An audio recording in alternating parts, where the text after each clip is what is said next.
માળિયા હાટીનામાં ઉમા કળશ યાત્રાની શરૂઆત મંત્રોચ્ચાર અને કળશ પૂજન સાથે સમાપન કરવામાં આવ્યું હતું। 151 બહેનો કળશ લઈને માતાજીના જય ઘોષ સાથે જોડાઈ હતી। ઉમા કળશ યાત્રા દરમિયાન ભજન, આરતી અને મહાપ્રસાદ જેવા કાર્યક્રમો યોજાયા હતા। સમગ્ર ગામ ભક્તિભાવમાં રંગમાં રંગાઈ ગયા હતા। કળશ યાત્રા સમાજ સેવા અને એકતાનું પ્રતિબિંબ બની હતી। દરરોજ 1 રૂપિયાનું અર્પણ કરવાનો સંકલ્પ લેવાયો હતો। આ રકમ વિવિધ સેવાકીય કાર્યો માટે ઉપયોગમાં લેવાશે। દાતાશ્રીઓ અને બહેનોને સન્માન પત્રથી સન્માનિત કરવામાં આવ્યા હતા।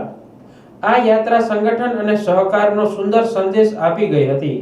આ પ્રસંગને સફળ બનાવવા સૌનો હૃદયથી આભાર માનવામાં આવ્યો હતો।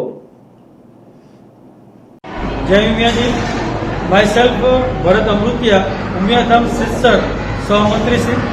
આજરોજ માળિયા ખાતે ઉમા કળશ પૂજનનો કાર્યક્રમ, સામૂહિક કળશનો પૂજનનો કાર્યક્રમ રાખ્યો છે। ત્યારે ઉમિયાધામ સિસ્ટરથી કળશનો હેતુ એ સમાજને સાંકળવાનો સેતુ, એ હેતુપૂર્વક અહીંયા કળશ પૂજનનો જે કાર્યક્રમ રાખ્યો છે, ત્યારે આના માધ્યમથી ઉમિયા ભક્તિ વધે, સંગઠન શક્તિ મજબૂત થાય અને સમાજની પ્રગતિ થાય, એવા ત્રિવેણી સંગમથી અહીંયા માળિયા ખાતે કાર્યક્રમ રાખવામાં આવેલ છે।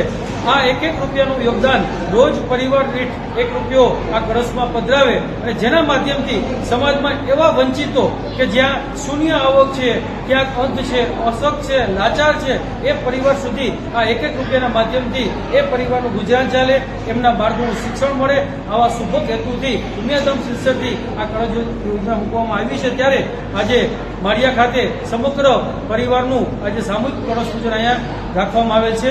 જય ઉમિયા।